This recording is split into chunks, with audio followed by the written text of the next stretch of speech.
In a world full of noise, control, and endless grasping, we all carry something we should have released long ago. But what if peace doesn't come when everything is fixed? What if it comes when we finally let go? As the Buddha once said, "You only lose what you cling to." This isn't just a quote, it's a way of living. Letting go is not weakness, it is wisdom in motion. It's not about giving up, but about releasing what no longer serves us. Today, take a deep breath, slow down, tune in, because the moment you let go is the moment you come home to your peace, your clarity, your true self. Let go and let peace begin. 1.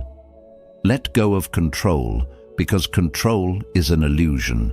Many of us live with the deep belief that if we can just control everything around us, our relationships, our future, how others perceive us, then we will finally feel safe, respected, and at peace.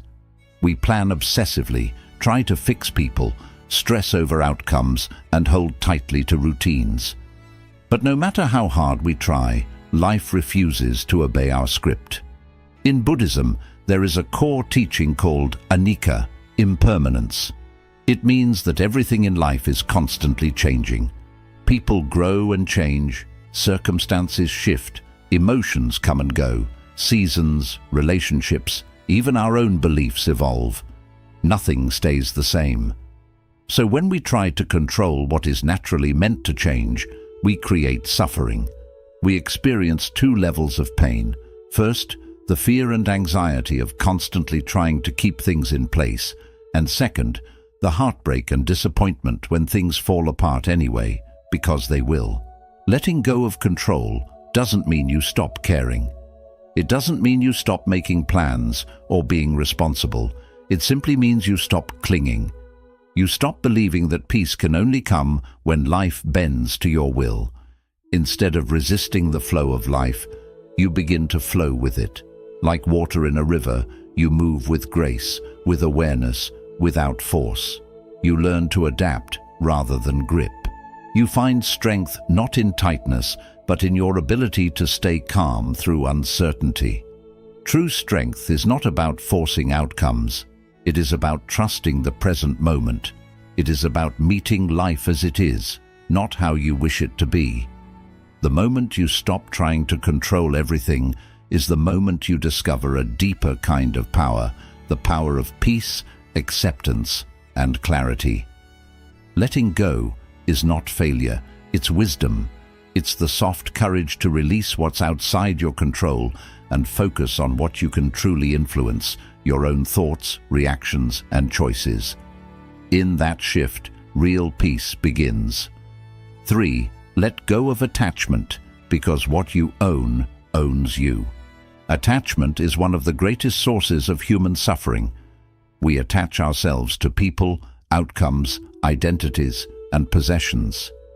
We believe that holding tightly to these things will bring us happiness, security, or a sense of purpose. But in truth, attachment is a trap disguised as comfort. In Buddhism, attachment is called tanha, craving or clinging. It arises when we try to hold on to things that are, by nature, impermanent. A relationship, no matter how loving, will change. A job, no matter how secure, may end. Even our bodies, status, and abilities will eventually shift. The more tightly we grip, the more pain we feel when things inevitably change. We begin to fear loss, resist growth, and feel anxious about the future. This creates suffering, not because things are changing, but because we expected them to stay the same. Letting go of attachment does not mean we stop caring. It means we begin to care differently, with openness, not possession. We learn to love without needing to own, to enjoy without needing to cling, to give without expecting anything in return. It's the difference between holding a bird gently in your hands and locking it in a cage.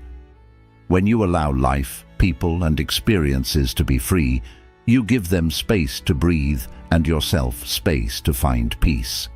Attachment is often based in fear, the fear of being alone, of not being enough, of losing what we think gives us value. But when we examine these fears, we realize that our peace cannot come from anything outside us. It must come from within. The Buddha taught that freedom begins when we stop tying our happiness to things we cannot control, when we stop saying, "I need this to be okay," and start saying, "I am okay, no matter what comes or goes." Because in truth, what you own, if you cling too tightly, ends up owning you. You become a prisoner of your desires, expectations, and fears. But the one who lets go becomes free. Free to love without fear. Free to walk through life with an open heart and a steady mind. Free to experience deep, lasting peace, not because of what they have, but because of what they've released. Let go, and you'll realize you were never missing anything. You were just holding on too tightly to what you were meant to set free. 4. Let go of the past, because it's already gone. The past can be a quiet prison. We carry memories like heavy stones, regrets over what we did, shame over what we failed to do, sadness over what we lost. Our minds often replay these old moments, hoping to find closure or to rewrite the ending. But no matter how many times we revisit the past, we can't change it. What's done is done. In Buddhism, one of the most powerful teachings is mindfulness, living in the present moment with full awareness and acceptance. That's because the present is the only moment that's truly alive. The past is a memory. The future is a dream. The only place we can breathe, act, and find peace is now. But when we cling to the past, we become blind to the beauty of the present. We walk through life looking backward, carrying guilt, bitterness, and pain from events that no longer exist. It's like dragging a bag of broken glass behind us, hoping one day it will make us whole. Letting go of the past doesn't mean pretending it never happened. It doesn't mean ignoring your pain or forgetting important lessons. It means you choose not to let it define you anymore. It means you stop feeding energy to memories that steal your peace and power. You cannot heal what happened by obsessing over it. Healing begins when you stop trying to relive the moment and start asking, "What am I doing with this moment now?" The Buddha taught that suffering comes not from what happened, but from our attachment to what happened. It's not the memory itself that hurts us. It's our unwillingness to let it pass. Forgiveness is a part of this. Forgiveness doesn't mean agreeing with what someone did. It means freeing yourself from the chain that keeps you tied to that pain. Whether it's someone else's mistake or your own, you forgive so you can be free. When you stop carrying the weight of the past, something beautiful happens. You become lighter. You begin to see life more clearly. You make space inside yourself for new joy, deeper peace, and real freedom. Some people stay stuck in their old story for years. But you are not your past. You are not what happened to you. You are what you choose to become now. Let go of the old chapters. Let the pain breathe. Let the grief flow. And then, gently, let it go. Because the past is already gone. But your peace, your future, your present moment, that is still in your hands. 5. Let go of ego, because it separates you from everything. The ego is the invisible mask we wear, the story we tell ourselves about who we are and what makes us important. It whispers things like, "I am better than them. I can't be wrong. I must win. I need them to see how powerful I am." At first glance, ego looks like confidence. It looks like ambition, pride, and self-respect. But look deeper and you'll see the truth. Ego is fear in disguise, fear of being overlooked, fear of being unimportant, fear of losing control. In Buddhism, the concept of anatta, or non-self, teaches us that there is no permanent, solid self. Who you are is not a fixed identity. You are not your name, your job, your body, or your opinions. You are not even your thoughts. You are the awareness beneath it all, the presence watching the experience unfold. But the ego tries to protect a false identity. It builds walls between us and others.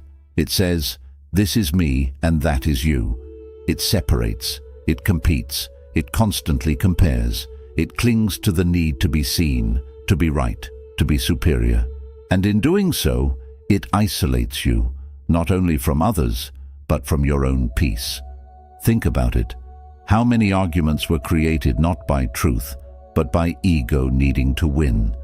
How many relationships were destroyed, not by lack of love, but by someone refusing to say, "I was wrong"?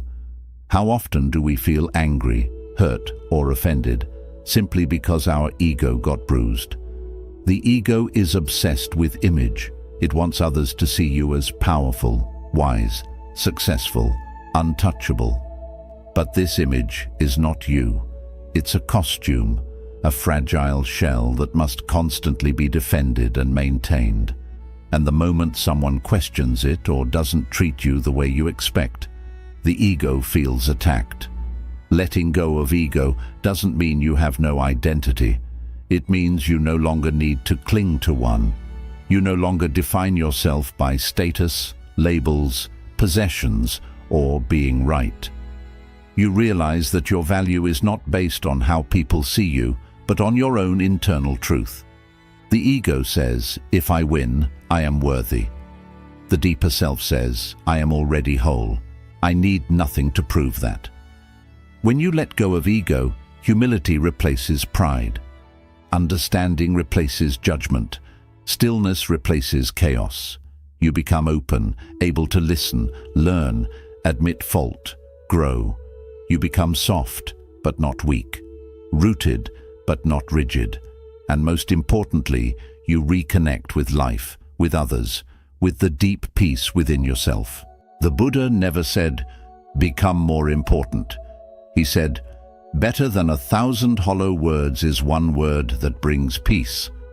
Ego fills us with noise, always speaking, always justifying, always needing attention. But the wise person learns to be quiet, not because they have nothing to say, but because they no longer need to prove anything. The one who lets go of ego becomes like water, calm, clear, reflective, able to adapt, to heal, to nourish. They don't need to fight the river. They flow with it. They don't need to shout their worth. They embody it. In letting go of ego, you return to your natural state, peaceful, connected, whole. You no longer seek approval, dominance, or status. You seek truth. And in that search, you find yourself, not the false self you built to be accepted, but the real self that was always there, quietly waiting beneath the noise. So drop the mask. Drop the need to win, to be right, to be admired. Breathe and let go, because in the absence of ego, true peace is found. Would you like me to continue with Lesson 5 in the same detailed format? 6. Let go of expectations because they create suffering. Expectations are the invisible chains we place on life. They are silent agreements we make with the world, most of the time without telling anyone. We expect people to behave a certain way. We expect events to unfold according to our plans. We expect our kindness to be returned, our efforts to be appreciated, and our love to be reciprocated. But when these expectations go unmet, and they often do, we feel betrayed, frustrated, even heartbroken. Buddhism teaches that one of the main roots of suffering is attachment to desire, and expectation is simply another form of desire. It is the mind saying, "Things must go this way for me to be okay," and that must becomes a trap. Imagine walking into a room and expecting everyone to greet you warmly. You've built a mental picture. But what happens when they don't? Suddenly you feel rejected, not because anyone was cruel, but because reality didn't match your imagined outcome. Your peace was not disturbed by the people. It was disturbed by the expectation you placed on them. The Buddha taught the power of non-attachment, not just to material things, but to thoughts, beliefs, and outcomes. When we expect the world to move according to our script, we create tension. We're constantly measuring what is against what we thought should be, and every time there's a gap, suffering enters. Letting go of expectations does not mean you stop dreaming, hoping, or planning. It means you engage with life fully, while releasing your tight grip on how it must unfold. It's the ability to act with intention and then surrender the result. It's the wisdom of saying, I will give my best effort, but I do not control the outcome. One of the greatest sources of disappointment in relationships comes from unspoken expectations. We expect our friends to understand us without needing to explain. We expect our partner to know what we need without asking. We expect people to show up in the same way we do, and when they don't, we assume they don't care. But the truth is, they're living from their own perspective, not ours. Peace in relationships comes not from trying to mold others, but from learning to see them as they are.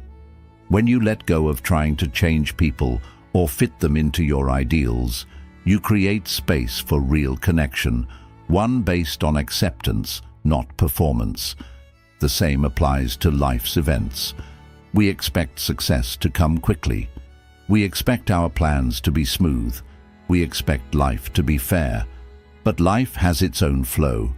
It doesn't follow human timelines or logic. Sometimes what looks like a delay is protection. What feels like rejection is redirection. What seems like a failure is simply part of the unfolding. When you're chained to expectations, you miss the beauty of what's actually happening. You spend so much time comparing life to your internal blueprint that you forget to experience the moment in front of you. Letting go of expectations is not giving up. It's waking up. It's stepping into the present with open hands, not clenched fists. It's moving from this must happen to let me see what happens. It's transforming control into curiosity. The lotus does not demand the sunrise at a certain time. It blooms when it's ready. The river does not demand the rocks to move. It flows around them. Likewise, when we stop demanding that life meet our expectations, we begin to meet life. When something doesn't go as expected, ask yourself, what is this moment trying to teach me? Maybe it's patience, maybe it's surrender, maybe it's resilience. Every broken expectation holds within it an invitation to grow, to release, to trust. And let's not forget expectations of ourselves. We often carry unrealistic standards. I must always be strong. I should be further along. I can't fail. These self-imposed rules become heavy burdens. Letting go of them means honoring your humanity. It means allowing yourself to rest, to make mistakes, to evolve at your own pace. The Buddha said, you can only lose what you cling to. When you let go of expectations, you lose nothing essential. You only lose the suffering created by insisting the world conform to your script, and in return, you gain peace, openness, freedom. So breathe, trust life a little more, let go of how it should be, and make space to appreciate how it is. Because often the peace we seek isn't found in getting everything we expected. It's found in learning to love what we didn't expect at all. 7. Let go of the need to be understood. Because truth needs no defense. One of the quiet struggles that most people experience but rarely talk about is the deep desire to be understood, to be seen for who we truly are, to have our intentions recognized, to be heard without being judged. This need for validation often begins in childhood and follows us into adulthood, shaping the way we speak, think, and even act. We explain ourselves. We defend our actions. We try to correct misunderstandings. We want people to know our heart. But here is the truth Buddhism gently teaches. The need to be understood by everyone is a form of attachment. And like all attachments, it leads to suffering. Not everyone will understand you. Not everyone will appreciate your silence, your growth, your boundaries, your truth. And that is okay. The Buddha taught that equanimity, a state of calmness and balance, is one of the highest qualities we can develop. Equanimity means being steady in the face of both praise and blame. It means your inner peace doesn't rise or fall based on how others see you. You begin to live not from reaction, but from clarity. The problem with constantly seeking to be understood is that it ties your peace to something external, another person's perception. And no matter how clearly you explain yourself, no matter how kind or sincere you are, some people will still misunderstand you. Not because you failed, but because they are listening through the lens of their own beliefs, fears, wounds, and expectations. Trying to force someone to see your heart is like yelling into a storm, hoping it will stop raining. It drains your energy and leaves you frustrated. The truth is, not everyone is meant to understand your path because they haven't walked it. Not everyone can feel your depth because they haven't lived your pain. And not everyone can hold your vision because they haven't seen what you've seen. Letting go of the need to be understood is not about becoming cold or disconnected. It's about freeing yourself from the emotional trap of over-explaining, over-defending, and overthinking. It's about honoring your truth so deeply that you no longer need others to confirm it. You start to realize, my truth doesn't need to be broadcast. It just needs to be lived. My peace doesn't come from their agreement. It comes from my own alignment. My worth is not dependent on being seen. It is inherent. This kind of quiet self-trust is powerful. It's the strength of a monk who walks alone, but walks in peace. It's the calm of a person who knows their intentions are pure, even if others question them. It's the freedom of a soul that no longer needs approval to breathe freely. There's a beautiful Buddhist metaphor. Be like the tree that stands still as the wind moves through it. The wind represents opinions, judgments, misunderstandings. The tree is your grounded self. It feels the wind, but it does not bend with every gust. It remains rooted in its truth. When someone misunderstands you, take a breath. Ask yourself, is it worth explaining, or is it better to be at peace? Sometimes silence is more powerful than any argument, not because you're weak, but because you've matured beyond needing to convince.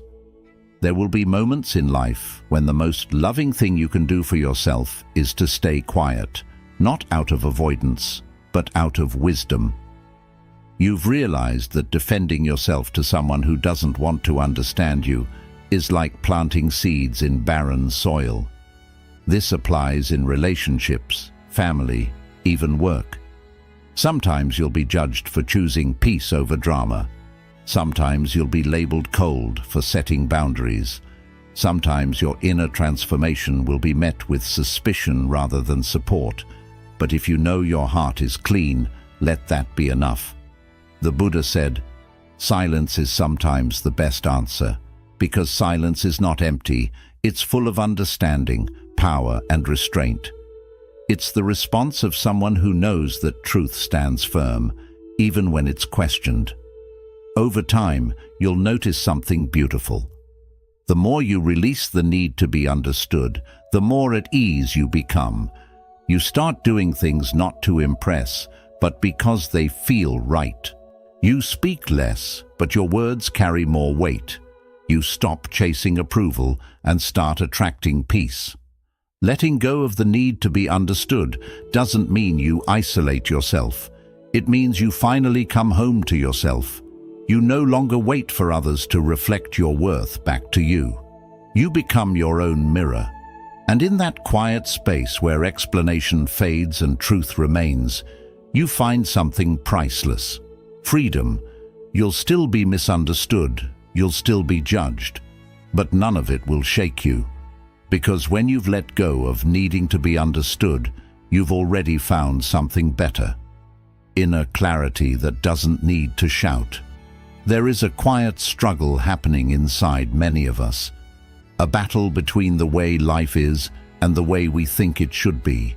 This battle is called resistance. We resist our emotions. We resist the difficult moments. We resist what we can't control, can't predict, and can't understand.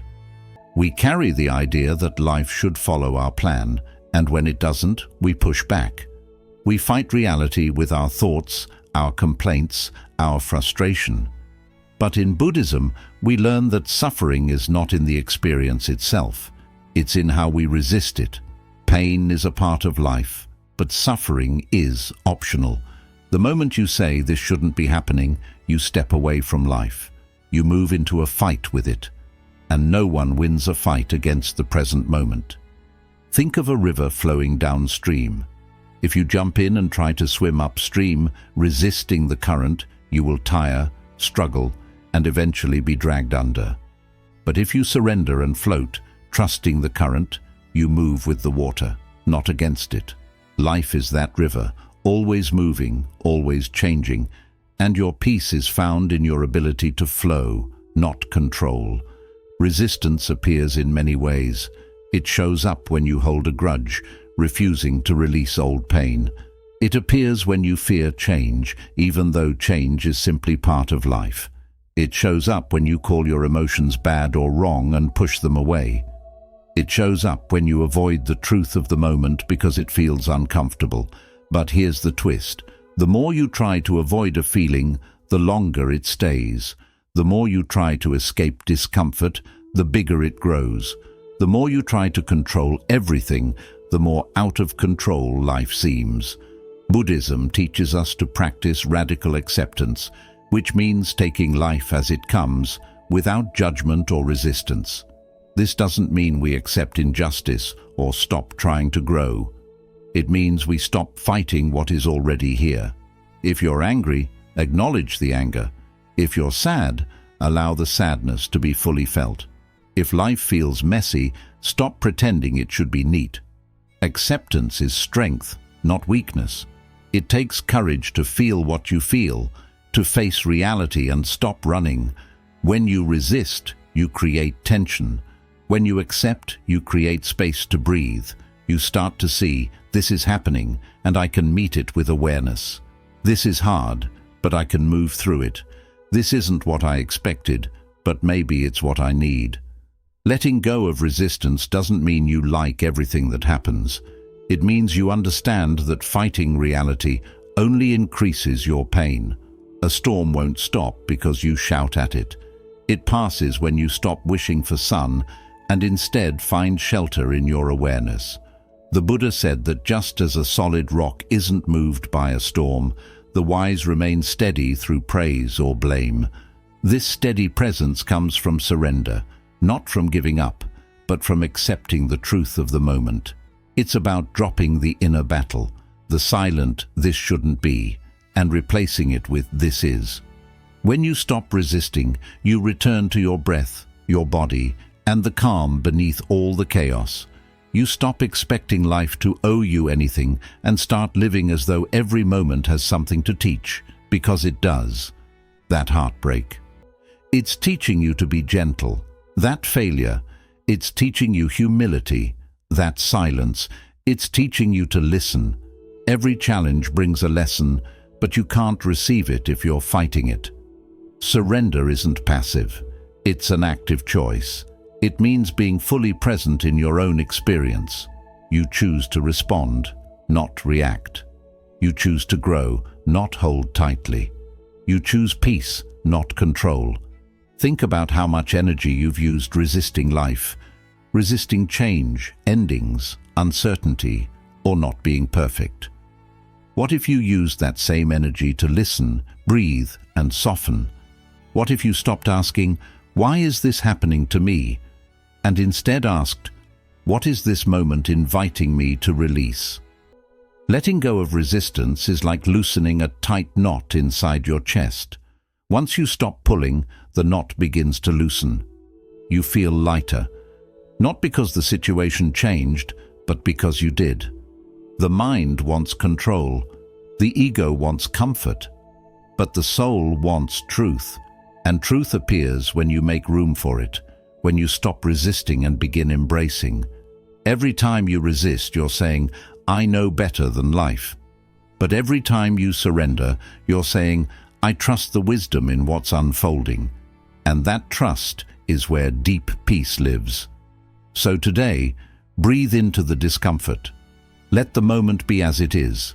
Notice your resistance, and then gently release it. You don't need to fight so much. You don't need to carry the weight of what you cannot change. The storm will pass. The river will move you. And peace will meet you. Not when everything is fixed, but when you finally let go. Letting go isn't a single moment. It's a quiet, steady practice. It's a choice, moment by moment, to return to peace. You let go of control, not because you're weak, but because you're wise enough to know that life flows best when you stop fighting it. When you stop resisting life's current, you let go of attachment, not because you don't care, but because real love is about freedom, not possession. You let go of the past, not to forget, but to free yourself from what cannot be changed. You let go of ego, not to lose yourself, but to remember who you truly are beneath all the noise and roles. You let go of expectations, not to lower your standards, but to raise your awareness and meet life as it really is, not as you think it should be. You let go of the need to be understood, not to isolate yourself, but to trust your truth in silence without seeking approval. And you let go of resistance, not to give up, but to breathe deeply and let peace find you where it has always lived. The world will still try to pull you back into the storm, but remember this: you were never meant to control the wind. You were meant to learn to stand still, let go, and trust the sky to clear on its own. Letting go isn't the end. It's the start of clarity, compassion, and deep, steady peace. So wherever you are, whatever you're holding, take a deep breath and gently ask yourself, is it time to let go? Because when you do, you won't fall, you'll rise.